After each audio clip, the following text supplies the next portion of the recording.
Hello, नमस्कार दोस्तों। मैं उमाशंकर मिश्रा और आप देख रहे हैं USM real update YouTube channel. दोस्तों, आज हम बात करेंगे नक्सलवाद, एक वामपंथी उग्रवादी संगठन के बारे में, क्योंकि यह संगठन आए दिन देश की आंतरिक सुरक्षा के लिए सबसे बड़ा खतरा बना रहता है। दोस्तों, सबसे पहले हम यह जानते हैं कि नक्सलवाद की शुरुआत कब, कैसे और कहां से हुई। दोस्तों, नक्सलवाद शब्द की उत्पत्ति पश्चिम बंगाल के दार्जिलिंग जिले के एक छोटे से नक्सलवाड़ी गांव से हुई थी।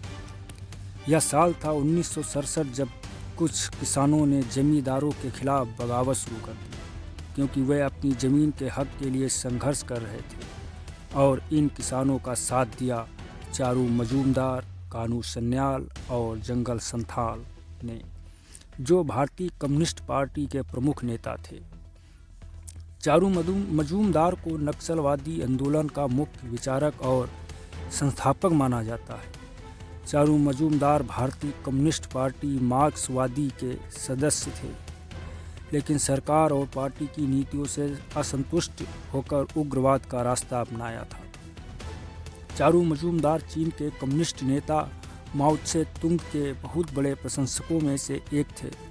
इनका मानना था कि भारतीय किसानों और श्रमिकों की दुर्दशा के लिए सरकार और सरकारी नीतियां जिम्मेदार हैं, जिसके फलस्वरूप उच्च वर्गों का शासन तंत्र और कृषि पर सत्ता स्थापित हो गया है। और इस न्यायहीन सत्ता को लेकर सशस्त्र क्रांति से ही जड़ से उखाड़ कर फेंका जा सकता है। चारू मजूमदार ने 8 ऐतिहासिक दस्तावेज लिखे, जो नक्सलवाद की विचारधारा और रणनीति की नींव बने। चारू मजूमदार को 1972 में गिरफ्तार कर लिया गया और जेल में ही इनकी मृत्यु हो गई। नंबर 2, कानू सन्याल। कानू सन्याल भी नक्सलवाड़ी आंदोलन के प्रमुख नेता थे। इन्होंने चारू मजूमदार के साथ मिलकर इस क्रांति को बढ़ावा दिया। कानू सन्याल 1950 के दशक में चीन गए और वहां माओ त्से तुंग की विचारधारा से प्रभावित हुए। हालांकि बाद में कानू सन्याल ने नक्सलवाद की हिंसक विचारधारा से खुद को अलग कर लिया और अहिंसक तरीके से संघर्ष करने की बात की, लेकिन हिंसा चरम सीमा पर पहुंच चुकी थी, इसलिए ये असफल हो गए और 2010 में इन्होंने आत्महत्या कर लिया। नंबर 3, जंगल संथाल, जो एक आदिवासी नेता थे। नक्सलवाद आंदोलन के शुरुआती नेताओं में से एक थे। जंगल संथाल आदिवासियों और गरीब किसानों को संगठित करने में बहुत बड़ी भूमिका निभाई थी। जंगल संथाल ने जमींदार प्रथा और शोषण के खिलाफ आवाज़ उठाने वाले नेताओं में से एक थे। जंगल संथाल को गिरफ्तार कर लिया गया और बाद में ये अज्ञात जीवन जीने लगे।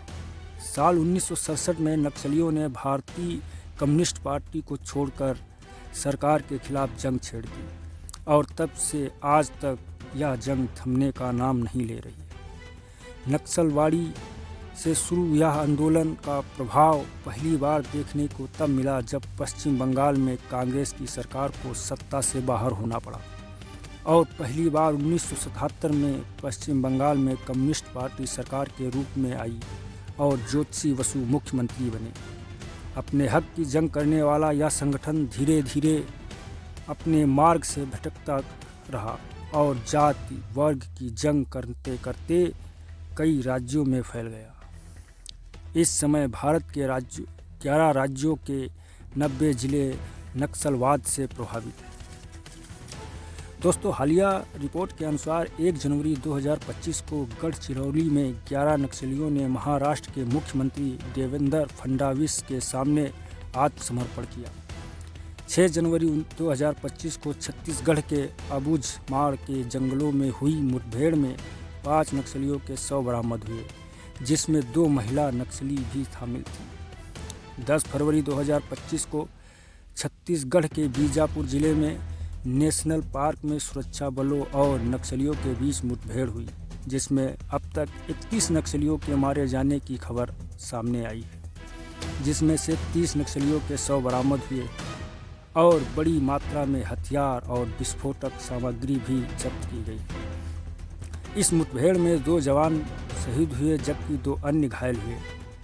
पिछले बीते कई एक वर्ष में सुरक्षा बलों ने छत्तीसगढ़ में 287 नक्सलियों को मार गिराया और 1000 नक्सलियों को गिरफ्तार किया और 837 नक्सलियों ने आत्मसमर्पण किया है। केंद्रीय गृह मंत्री अमित शाह ने इस ऑपरेशन की सराहना करते हुए कहा कि नक्सल मुक्त भारत की दिशा में एक महत्वपूर्ण सफलता है। दोस्तों, यह जानकारी आपको कैसी लगी कमेंट बॉक्स में हमें ज़रूर बताएं। वीडियो अच्छा लगा हो तो लाइक करें और चैनल को सब्सक्राइब करें। फिर मिलते हैं अगले वीडियो के साथ, तब तक के लिए जय हिंद।